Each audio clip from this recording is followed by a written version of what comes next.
Hi guys, welcome to lesson 4-2 where we're going to be talking about angles of triangles.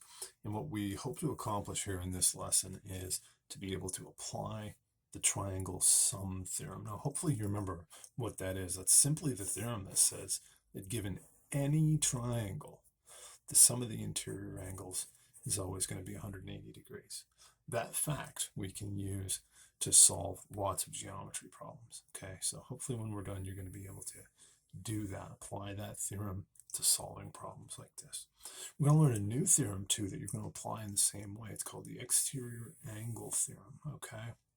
We're going to learn about these guys, but what's an exterior angle? If I take a triangle and I simply extend one side, I end up with this guy. Remember, exterior means outside. Exterior angles. There's something significant about them. We're going to learn about that in this theorem, and then hopefully we'll be able to use it to solve some problems. All right, we've got some new vocabulary here. This first one is this word auxiliary line, okay? And this comes in handy, particularly if you're doing a proof, okay? Sometimes you just need another line to be able to prove what you're trying to prove. So you get to draw a line if you want to, for instance, between 2 points, because 2 points define a line, or between a vertex perpendicular to a base of a triangle, defining an altitude, if it helps you in your proof. So it's a line that can be added to any geometry diagram to help prove or analyze the geometric relationships that you're seeing in that diagram.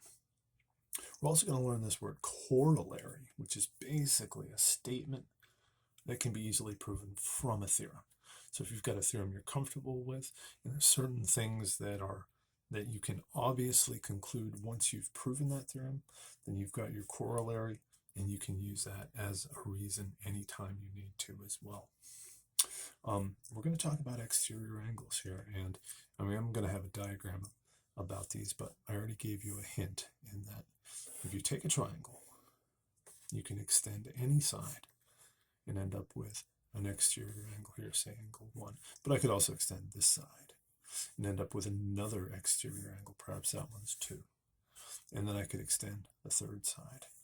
So every triangle, as you might guess, has 3 exterior angles. Okay, we're going to learn something significant about these angles. Remote interior angles. Now, these actually go hand in hand with our exterior angles. We're going to take a closer look at these in one of the in the diagram that shows the theorem.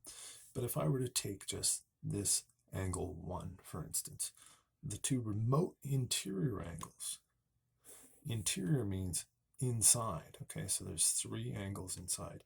Which ones are the remote interior angles? Remote means far away from, right? Far away.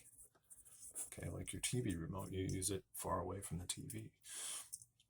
So the remote interior angles from angle 1, which are the angles that are furthest away from angle 1?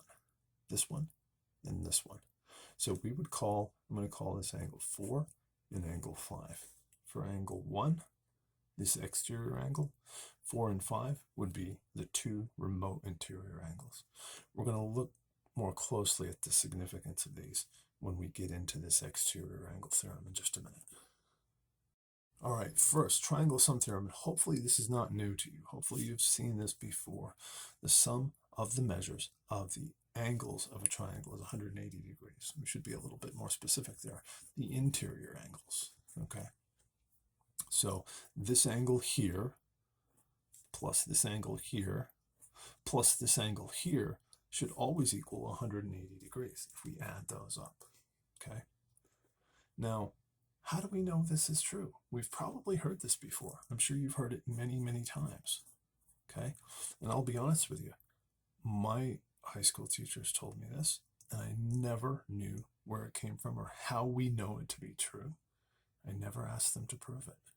Think we should prove it? Well, of course we should prove it. And what's better, not only do we get to prove it, but we get to put into practice our new concept, the auxiliary line here. Okay, I'll show you how this is going to work. They give us this triangle ABC, okay? And they want us to prove that the measure of angle 1 plus the measure of angle 2 plus the measure of angle 3 equals 180 degrees. How could we do that? Okay, so here's what we're going to do. We're going to go ahead and say, we're given this triangle. We're going to draw line AD through this point A parallel to BC, okay, using our parallel postulate, because there's only one point or one line that is parallel to a given line that passes through a particular point. Okay, so we've drawn that, and we call this our auxiliary line. Draw line AD. I would call it our auxiliary line AD. Okay, good. And no, it's parallel. That's really important. We're not just picking any old line. We're going to make it parallel to the base of this triangle. Okay, now angle 4 and angle BAD form a linear pair. Would you agree with that? These are supplementary angles, angle 4 and BAD. That's our definition of a linear pair, right? Okay. And angle 4 and angle BAD are therefore supplementary because all linear pairs are supplementary. And they give a reason here. If two angles form a linear pair, they are supplementary. Now, they're telling us the measure of angle 4 plus the measure of angle BAD equals 180. That is taking it one step further. That's our definition of supplementary angles. Okay. And we're also saying here that the measure of angle BAD equals the measure of angle 2 plus the measure of angle 5. Okay, I can add these two smaller angles to get this larger angle. That's our angle addition postulate, right? Okay. And now look where we're going with this. The measure of angle 4 plus the measure of angle 2 plus the measure of angle 5 equals 180 degrees. We're doing that just with substitution, right? Okay. We're just going to go ahead and substitute, since the measure of angle BAD equals the measure of these two angles. We're going to substitute that in for the measure of angle BAD in that statement. Okay. So just a substitution. And now we're going to point out that angle 4 is congruent to angle 1. How do we know that? Those are alternate interior angles. Remember, I said the fact that this line is parallel is going to be significant. I'm going to mark that. They're also telling us that angle 5 and angle 3 are congruent. Those are also alternate interior angles. For these guys, AC is the transversal. For 4 and 1, AB is the transversal. Okay, where are we going with that? If the measure of angle 4, if these angles are congruent, then they have equal measures. Okay, the measure of angle 4 equals the measure of angle 1. The measure of angle 5 equals the measure of angle 3. That's our definition of congruent angles. And now look what we can do. If that's true, we can substitute angle 1 in for angle 4. And we can substitute angle 5 in, or angle 3 in for angle 5. And we get the measure of angle 1 plus the measure of angle 2 plus the measure of angle 3 equals 180 degrees. Okay? And that is our proof of triangle sum theorem. That's how we know all triangles. You can do that with any triangle. That's how we know all triangles have their interior angles sum up to 180 degrees. Okay, the diagram shows the path of the softball in a drill developed by 4 players. Find the measure of each numbered angle. Okay, so these arrows represent the direction they're throwing the ball. I just want to point that out because normally these arrows represent lines that are parallel. And in this problem, obviously, these 4 lines that are pointing in very different directions can't all be parallel. So I just want to point that out. That is what direction they are throwing the softball in. Okay, could we find the measure of each numbered angle? Where do we want to start? Okay, I can't start with 2 or 3. Hopefully you would agree with that. I don't have enough information. But if I'm looking at this triangle, I think I can find the measure of angle 1 because I know that 43 degrees plus 74 degrees plus the measure of angle 1 must equal 180. That's our triangle sum theorem, right? And I can combine these like terms here and I get 117 plus the measure of angle 1 equals 180.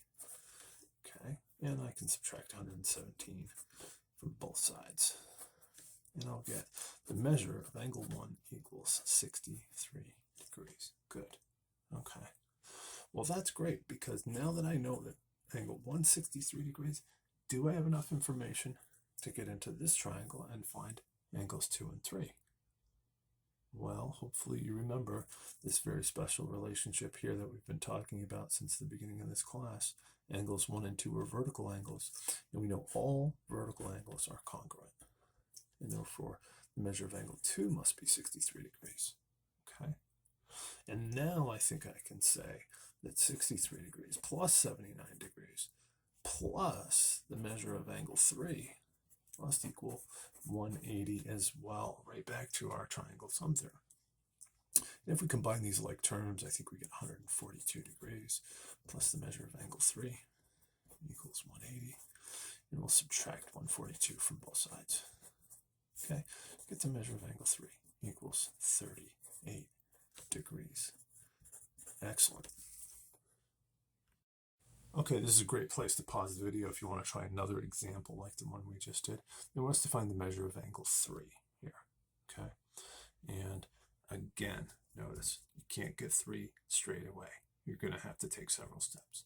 We're first going to have to find angles 1 and 2, okay? Now, angle 1 is part of this triangle, and we know these 3 angles are going to have to add up to 180, so we get 38 plus 67 plus the measure of angle 1 must equal 180 degrees.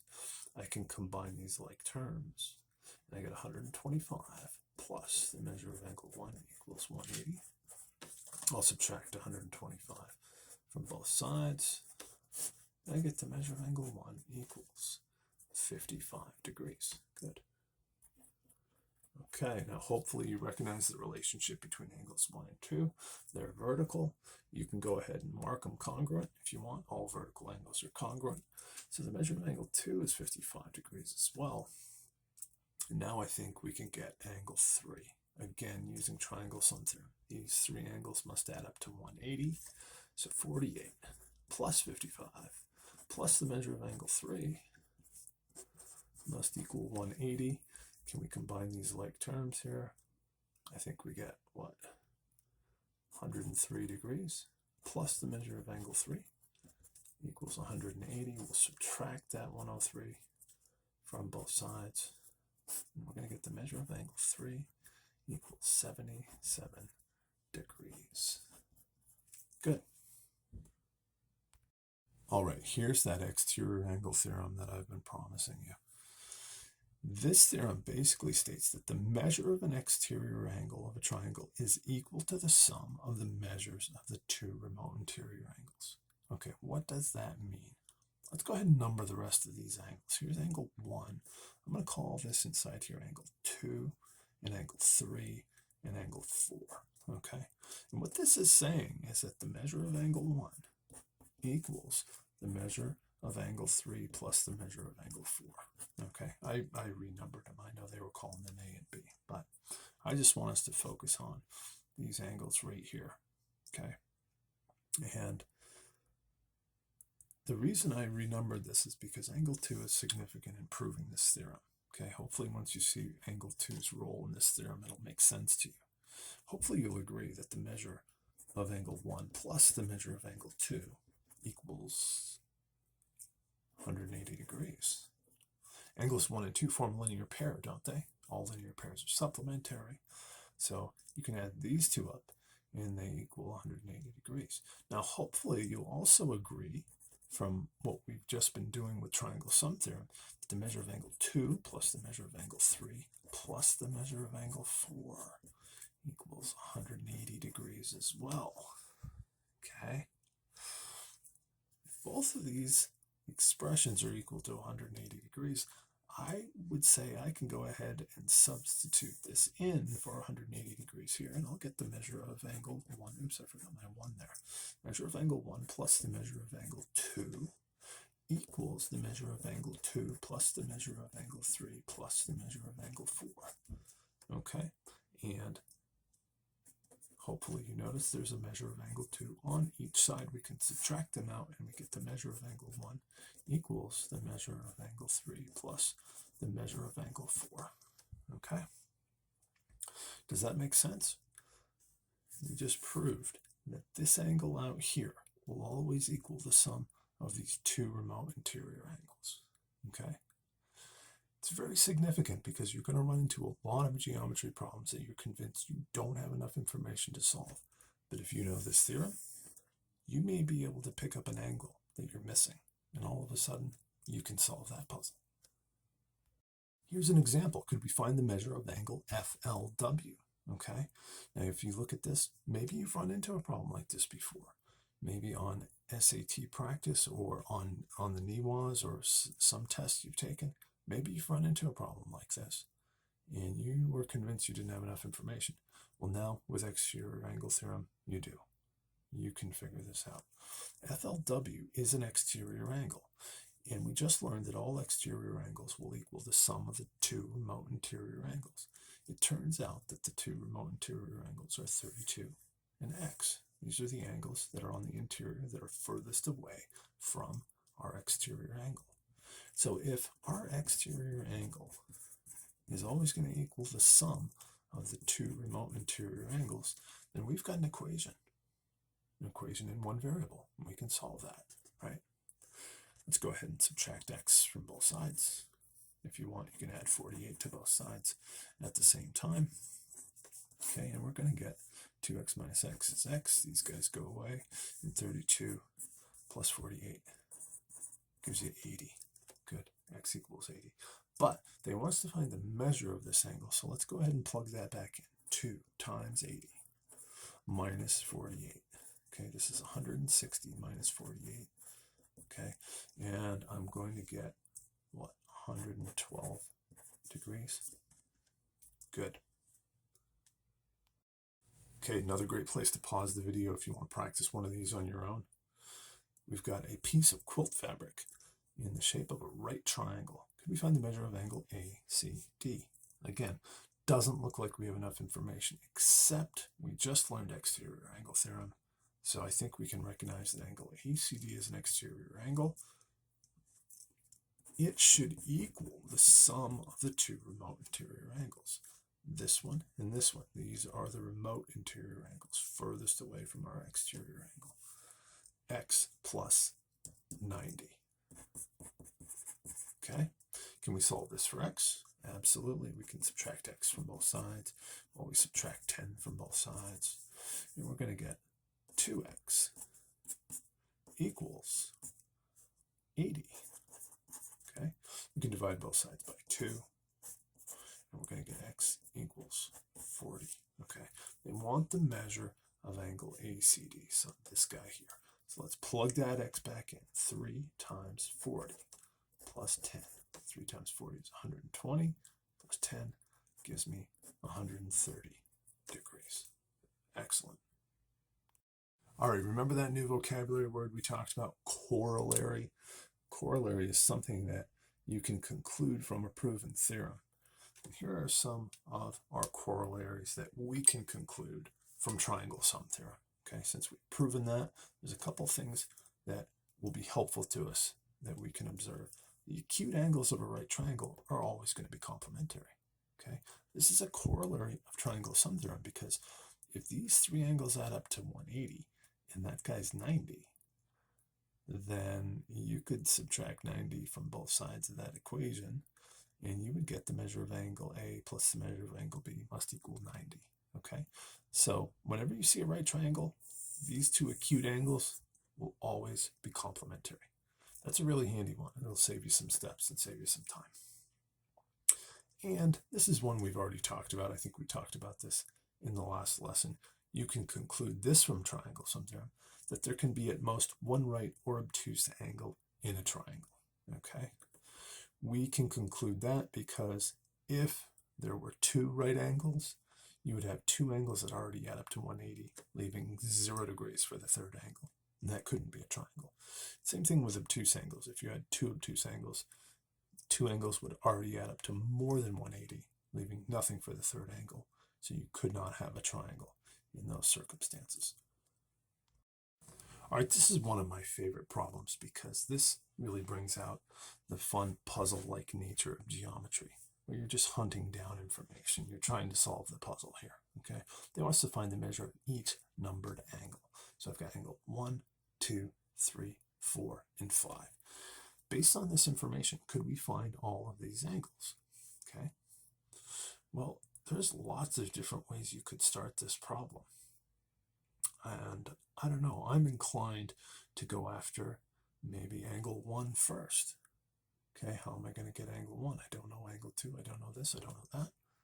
But if we learned anything new in this lesson that would help us find angle 1, what type of angle is angle 1? Angle 1 is an exterior angle to this triangle right here. Okay, and I could say that angle 1 is an exterior angle with these two being the remote interior angles. So I know angle 1 is going to equal the sum of 48 and 56. Okay, so 48 plus 56 gives me what, 105 degrees? 104 degrees, excuse me. 104 degrees. Okay. And once I know this angle, well, angles 1 and 2, I know the relationship between those, right? Those are a linear pair, and all linear pairs are supplementary. So these two angles have to add up to 180. 180 minus 104, this is 76 degrees, okay? Now, you might have wanted to start with angle 5, okay? That was the other place I was going to go, based on one of the corollaries we just learned. Here's a right triangle, and we know the two acute angles in a right triangle will always be complementary. These are always going to add up to 90, okay? So the measure of angle 5 plus 41 equals 90. So I can subtract 41 from 90, and I get angle 5 must be 49 degrees. Good. All right, where are we going to go next? A couple ways you could do this. You could say angle 3, hold on. That's a straight line. If that's a right angle, then this is a right angle as well. And angle 3 and 48 degrees, these must be complementary. They must add up to 90. And therefore, this must be 42 degrees. Okay? And now we could go after angle 4 the same way. Now we're looking at a right triangle down here, right? And we could say that angle 4 and angle 3 are going to be complementary, and therefore these must add up to 90, so this must be 48 degrees. Now, I know what you're saying, Mr. Rogers, I was going to solve that differently. I recognize that these are both right angles, okay? If both of these lines are perpendicular to the same line, then they must be parallel to each other. Excellent, if you notice that, because then you could say, well, these are going to be alternate interior angles, and alternate interior angles will always be congruent when the lines are parallel. Now, you might have also said, hold on, I know these are alternate interior angles as well, and even though they didn't ask me to find this angle, I could find that it's 56 degrees. And then once I'm in here, I could use triangle sum theorem to say 56 plus 76 gives me what? 132 degrees. And triangle sum theorem tells us we can find the third angle, which must be 48 degrees. So that's why these are really fun problems, because there's lots of different ways to solve them, and they're just really fun puzzles. Maybe you saw a different way to go after some of these angles using different geometric theorems. Hopefully, we all get the same answer in the end if we're all using those theorems correctly. All right, one more example. Here's a great place to pause your video if you want to try a problem like that last problem on your own before I tackle it. They want us to find the measure of each numbered angle. This looks like fun, and it looks like we can probably start with angle 1. And we can use triangle sum theorem here. Okay, straight away, we could say that these three angles have to add up to 180. These two angles add up to 130. So this remaining angle must be 50 degrees. Okay, well, the relationship between angles 1 and 2 is they are vertical angles. We recognize all vertical angles as congruent. So angle 2 must be 50 degrees. Good. Okay, where do I go from here? I'm going to get over to angles 4 and 5. I don't know 3, and I don't know this angle. Well, hopefully you recognize that this angle is an exterior angle to this triangle. And these are the two remote interior angles. So this exterior angle is always going to equal the sum of these two remote interior angles. So the measure of angle 3 plus 50 will equal 135. So I can subtract 50 from 135 and get angle 3 must be 85 degrees. Good. Okay. Now I want to get 4 and 5. If I knew this angle, I'd have angle 4 because they're vertical angles as well. Those two angles are going to be congruent. Now this 135 degree angle and this angle, or this angle, form linear pairs, right? So I could simply say 135 plus 45 degrees gives me 180 degrees. Good. All right, how am I going to get angle 5 now? Well, angle 5 is an exterior angle to this triangle, and these are the two remote interior angles. So the measure of this angle is going to equal the sum of these two. So that's going to give me 120 degrees. Good. All right, guys, I hope you found this lesson helpful. I hope you found it as much fun as I did. These problems in particular are a lot of fun. Thanks for watching, and I look forward to solving some of these problems with you guys in class.